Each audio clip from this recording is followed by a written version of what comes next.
Good afternoon and welcome to the AGO. I'm Stephan Jost, the Michael and Sonja Koerner Director and CEO of the Art Gallery of Ontario, and I'm joined today by Josh Basseches, who's the Director and CEO of the Royal Ontario Museum, also here in Toronto.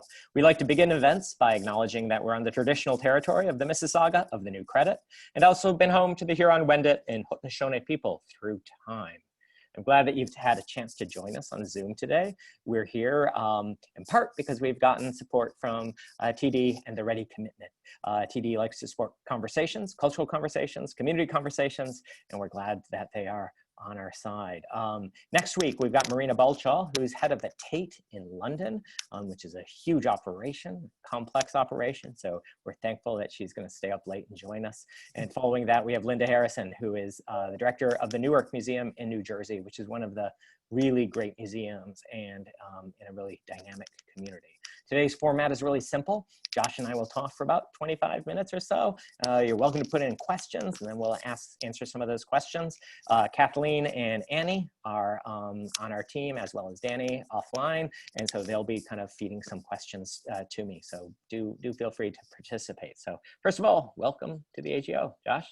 Stephan, very glad to be here, and I've watched some of your previous conversations, and so glad to be a part of it today. Yeah, we like to make it easy and just kind of chat a little bit and let people share about what they're thinking and doing. First question I like to ask is, what's an artwork or an object in the ROM that you are currently drawing inspiration from? Sure, well, I'll go to that, but I just want to say also, it's sort of fun that we can be as two institutions here in Toronto. Both you and I are often talking with people across the country or around the globe, so it's sort of nice to have a Toronto-based exchange. Josh is referring to that every Wednesday, the largest museums in North America, we all have lunch together, about 15 museum directors, and so we see each other every Wednesday at lunch, basically, on Zoom. And we're catching up, of course, on what's happening with COVID-19. You know, today, the ROM is our first day. Our doors have been open and we're welcoming members today back to the ROM, and then on Saturday we'll be welcoming the general public. So it's really very exciting. And of course, one of the things I got to do was walk around a little bit in the galleries just before people started coming into it. And to your question, I found myself in our First People's Gallery, and there's an installation there of work by the Cree artist. You probably know her work, Jane Ash Poitras, who, and there's a large piece called The Potato Eaters, that it's a collage piece, and it addresses the issue of indigenous knowledge, and of course the sort of colonial centric notion that what was appropriate to teach in this 19th century, though it continued into the 20th century and much too recently, but what was appropriate to teach to indigenous youth that were in residential schools, and the idea was peeling potatoes. And of course, the whole point of the piece is to help us think about how absurd and racist that is. And I just find that works of art can be inspirational because of their aesthetic content and also because of their meaning. And I found myself pausing in front of that piece today. We are definitely in a time of some pretty huge social change, and while not easy, I think certainly important. And you know, how to change our thinking and adapt our institutions. It's actually, there's a potential huge upside if we manage it thoughtfully. No question about that, and I know both of us are thinking about those issues. What are some of the kind of core values you've been, so we've got basically a pandemic, and then you have a financial crisis, and then you've got a social change movement all put on top of each other. What are some of the kind of core values that you're leaning on during this period? I think in many ways they're the values that we've been caring about for a long time, and I think are particularly crucial in this moment and within the pandemic, and in this moment in terms of the very important and dramatic increase in efforts to fight systemic racism. I think that at the ROM, we're very focused on saying, what does it mean to be a museum in the 21st century? What in 2020 is different about our lives and our museums than 10, 20, 30, 40 years ago? And certainly issues of providing different perspectives is critical to that, issues of access and inclusion, and also of asking the question, what are we doing that is relevant to people's lives today? and makes them understand themselves in the world in a different way. So those are some of the issues we think a lot about. What are some of the answers to that, like to make it relevant to people's lives today? Well, I would say that, when I am working with our curatorial team and our interpretive and educational team, thinking about the exhibitions that we want to present, I think one of the questions that I have distilled, and my team, I think they're sort of tired of hearing it, but it's the so what question. Why does that matter?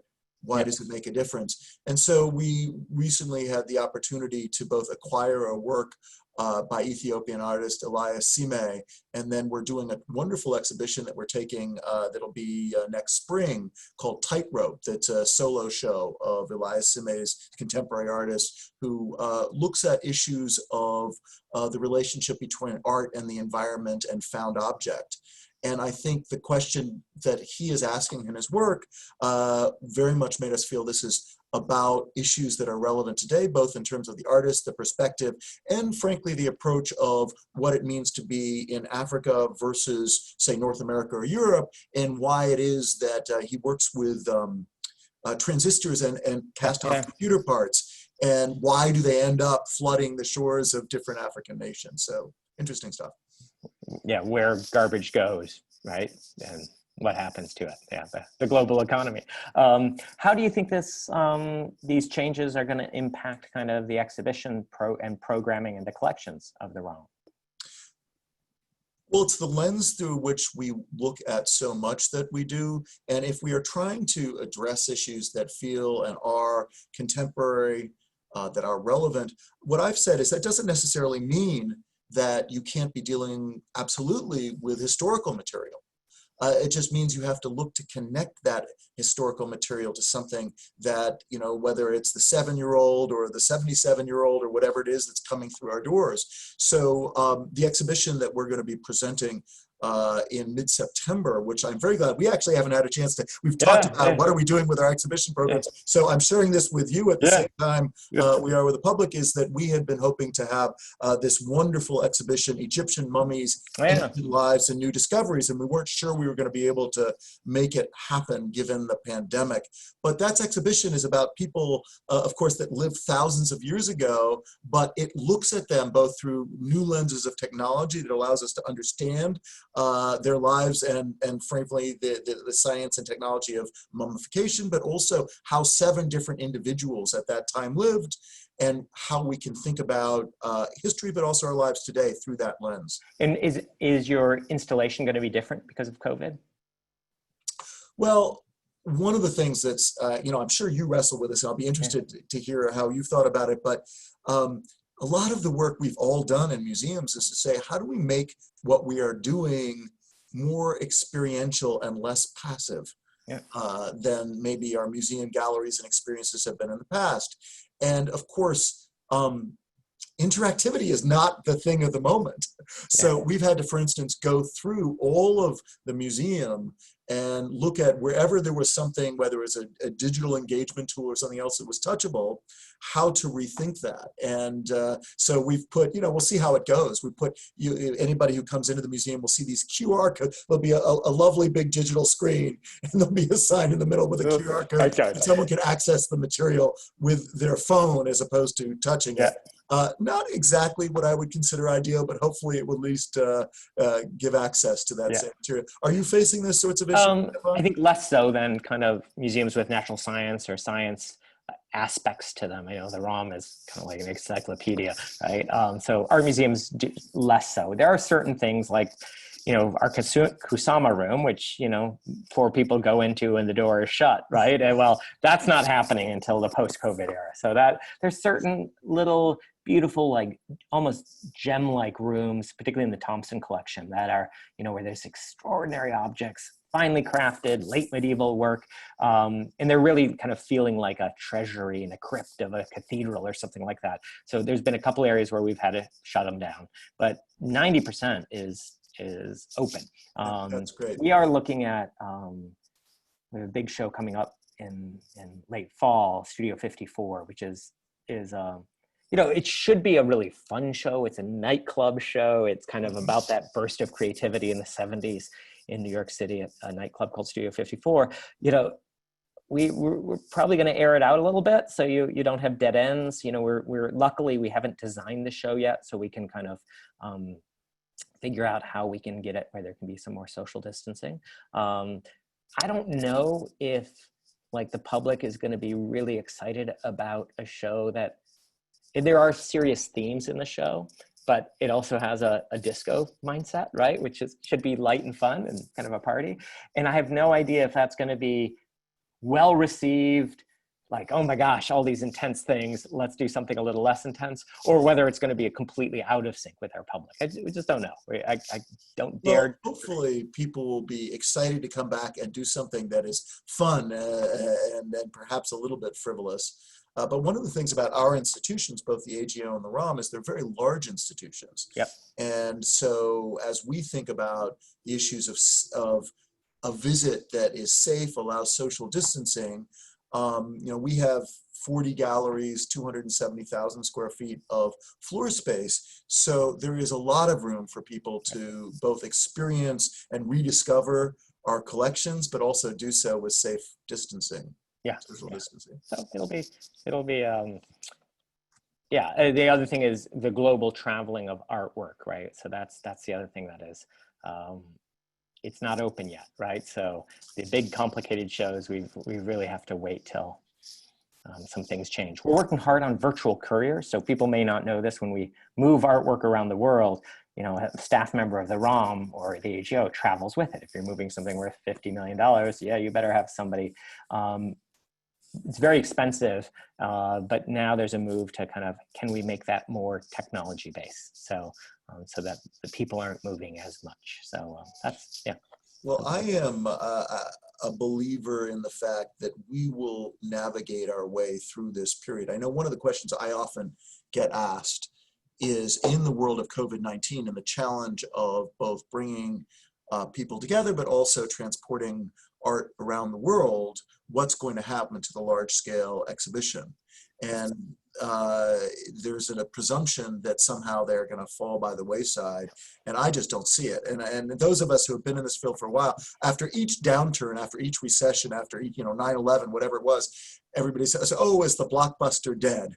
And it rises from the ashes. And I think because there's a hunger that people have for seeing extraordinary works. What the blockbuster is changes, right? So yes, that is like, so the blockbuster, I don't believe is going to, I think it's going to be here, but the nature of the blockbuster shifts. If you think about here at the AGO, we only really started putting large contemporary exhibitions in our Zach's Pavilion 6 or 7 years ago. Before that, contemporary art really didn't land on center stage as kind of and now probably half of the shows would be defined as contemporary art. Well, and if you look at something like the Art Newspaper and their annual review of attendance, not only is contemporary work obviously important, but many of the most attended and most successful, at least from engagement perspective, shows are contemporary in nature. Yeah, that's I don't think that's going anywhere. As long as they have meaningful, engaging topics.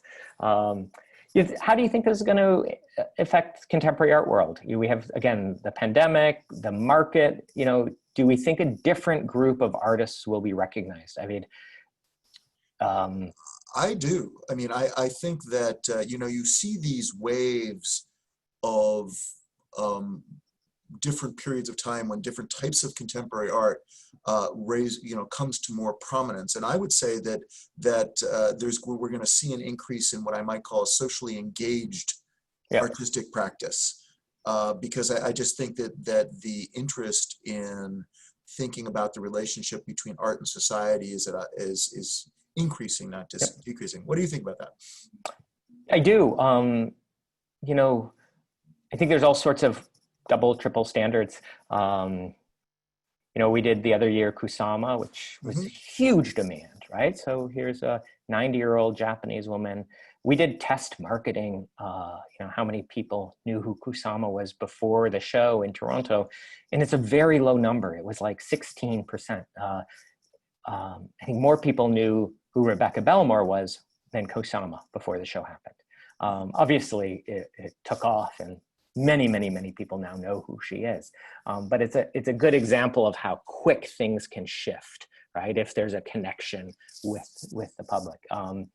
The other thing that the exhibitions that have had most traction in terms of traveling for us. So we put together exhibitions, and some of them tour because there's interest in by other museums. The Ed Bertinsky show and the Rebecca Belmore show have been the two, as well as the Micheline Thomas show. So what's interesting there is Toronto-based artists, women artists, tend to be getting more interest by other museums. And that's a huge shift in the last 5 or 10 years. But the market hasn't necessarily validated that. If you look at the top 20 artists in terms of value, it's a very white male group.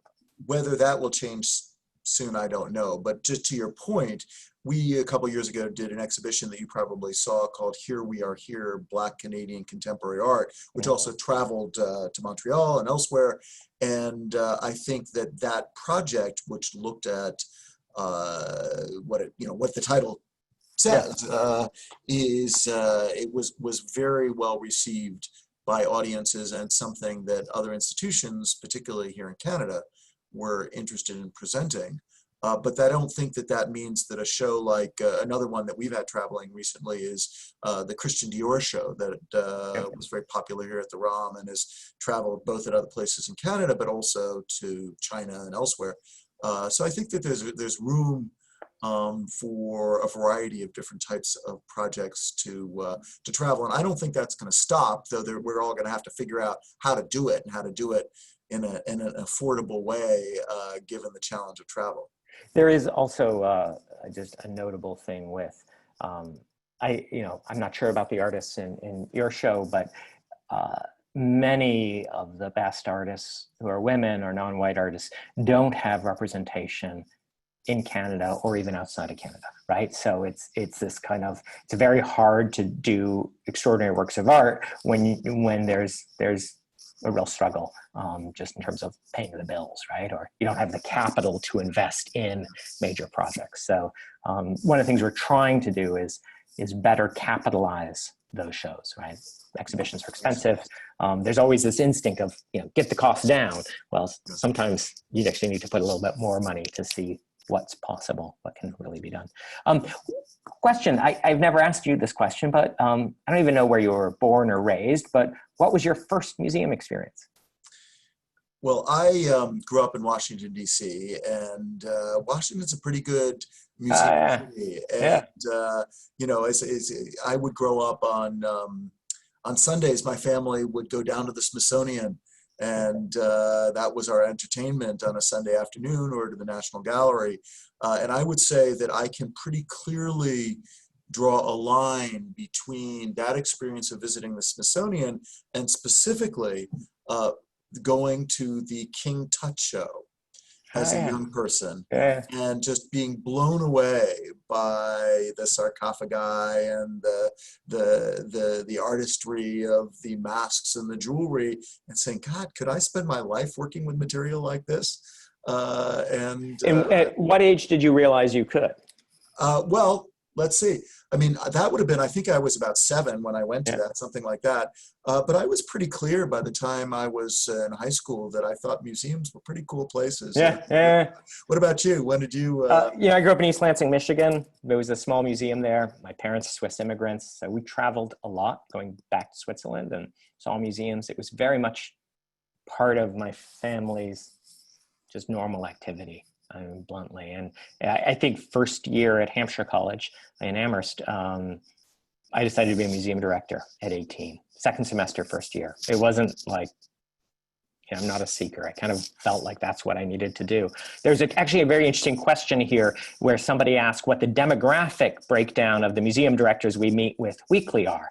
And what's interesting is there's a group called AAMD, the Association of Art Museum Directors. It's United States, Canada, and Mexico. And it's actually it's about 200 people, and it's quite tight. Josh, I think you're on the board of AAMD. And it's, in terms of gender, there are more women than men as museum directors, but the larger museums you get, the fewer women there are. So of the largest 15 museums, my guess is 4 or 5 of the 15 are women, and I think everybody is white.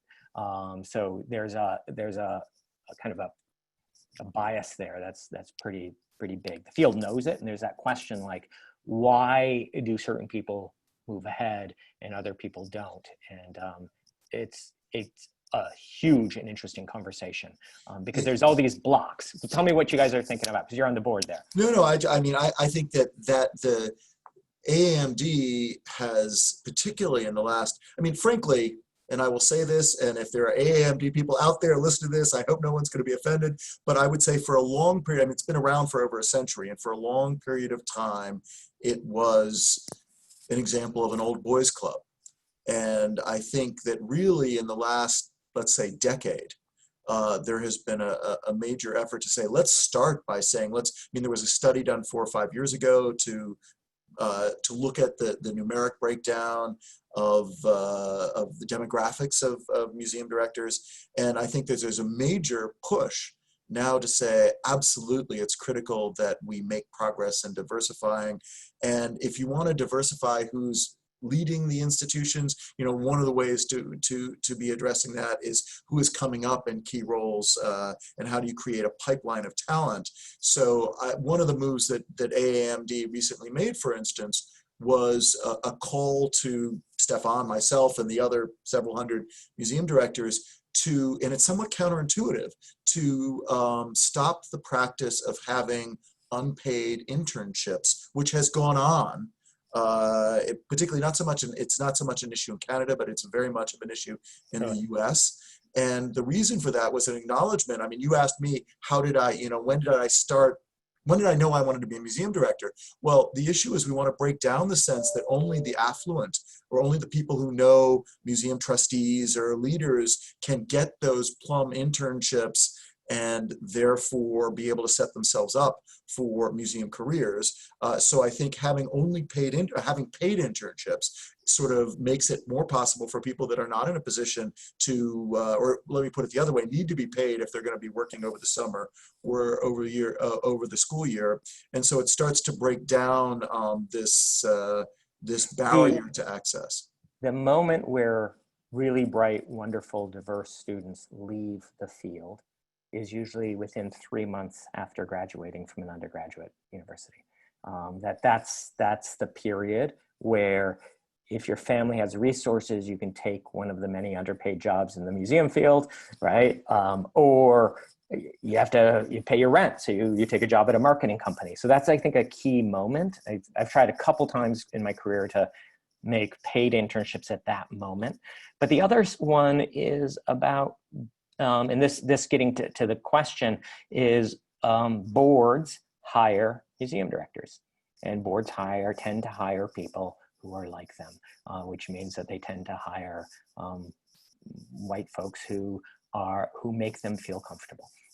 And so there's a whole bunch of social cues on that. So it's many layered. AMD, I think, historically has been rather exclusive.